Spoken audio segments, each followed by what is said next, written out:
Okay, this is the Canon R6 Mark II. Got my trunk open. For the next thing is the R8. So I'm doing a vlogging test with the Canons, full frame. This is the R6 Mark II. The screen is much darker than the R5C, but I can read the writing. It's not as tiny. Anyway, I believe this is in full frame, aperture priority. So let's walk around and look at the stabilization.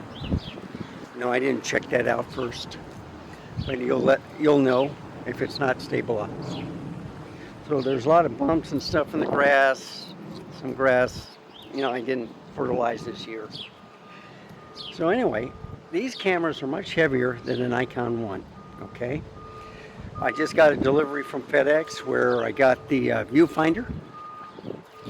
I should be getting the camera tomorrow, B3, because it needs a viewfinder on it. I already had the dummy battery for it to work. So I don't have any camera batteries for the camera. That's coming next week. And there's a beautiful blue jay here that's been using my water at the bird bath. And I gotta water these trees anyway, because it's not gonna rain. We live in a bubble, it just goes around us. But anyway, and when it does rain, it pours. So anyway, this is just walking around with this. There's a bald-headed old man trying out the Canon R6 Mark II. Folks, I've never had this camera overheat on me. Now, I can put cameras through some tough times when I mount it on the dashboard of my car. It's right next to the windshield, and during, the hot part of the day, between 2 to 5, it's usually hot here. I can make it till 2, and then it starts warming up. I've had cameras turn off because it's like 85 degrees in my studio because I got TVs going on, computers. It gets hot in that room, even with the air conditioning. All right? So once your camera starts hitting in the mid-80s, that's when you start having difficulty with camera shutting down. That and also lack of battery charge. Or disk space. It could be a couple of things. But I'm just walking around, and it is heavy, but it's lighter than the R5C. Okay, the R5C has a fan built into it.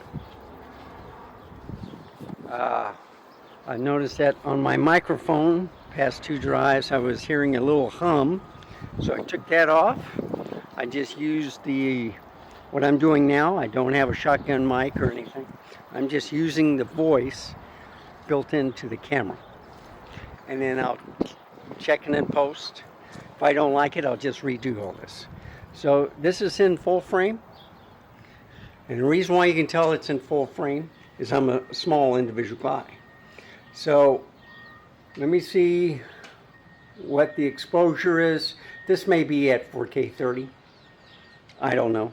But I'll check it out, and we'll see the next clip. Okay, I just turned on the stabilization. I believe it's on enhanced. Should be a little crop. It's at 4K 60. Before it was 4K 30. They have a Super 35 mode, which I might put this into. But what I'm checking out is the video quality. How is it? Is it more stable now? Now, I can't see hardly the LCD screen, okay? I don't know what the setting is for that, but I'll find it somehow. The nice thing about the R5C, they got a helpful kind of like view of the camera where all the buttons are and what they're used for. This one doesn't have it. Of course, it's cheaper, so less features, but still a good camera. All right, 24.5. It's heavier than the R8. but it's bigger, has more features. But the R8 in a tiny frame can do almost match this. So I'm just walking around. I'll put all these videos together with the little header. There's the R5C in wet mode, and then the R6 Mark II in wet mode. And then I just put everything together. Okay.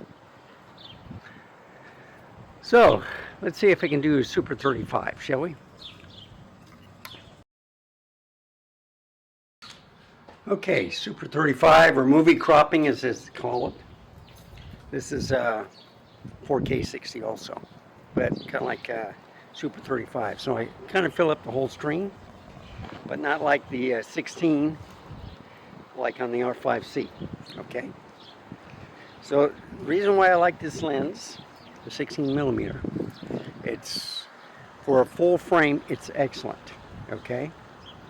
That's why you see a lot of them are either 14 to 24 or 16 to 35 on the zoom, you know, which comes with the camera.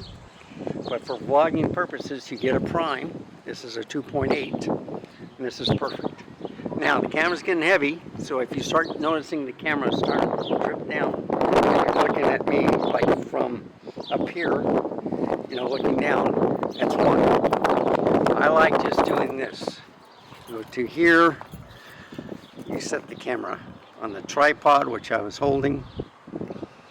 You step back.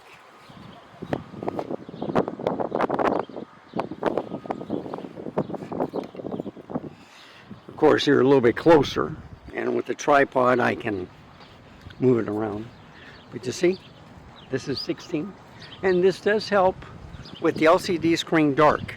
The reason why is I'm not always looking at the LCD screen. I'm looking more at the bowl because all I can see is I'm in the frame, okay? I can't see anything because the LCD screen is very dark. I'll try to go back into the settings, but I did not find any settings with the LCD screen. So it may be a plus. Also the fact that I've learned that after a while, let's say if I just have this camera set up to the studio, the LCD screen goes black, all right, goes blank. Most Canon cameras, their screens go blank. I think the R5C doesn't do it, okay? I've had it on for hours and I've never lost a picture on the LCD screen. So I'm not recording, I'm just doing it for like a live stream. And it went on for 5 hours on a dummy battery. So this is just a regular camera battery in crop mode. How's the picture quality? Is it better? Can you tell the difference? I am bigger, but how do I look? So now we're going to go to the next camera, which will be the R8. We'll compare that to this camera, which is kind of like the sibling, all right? So the R5C and R5 are together, but the R5C is more with the fan, more video-centric, whereas the R5 is more photography with the little, they can both do 8K, but I think the R5C was a little bit better.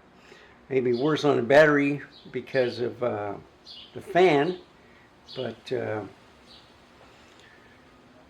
camera's pretty good. I can't hear the fan. So anyway, let's go to the next one, to the R8.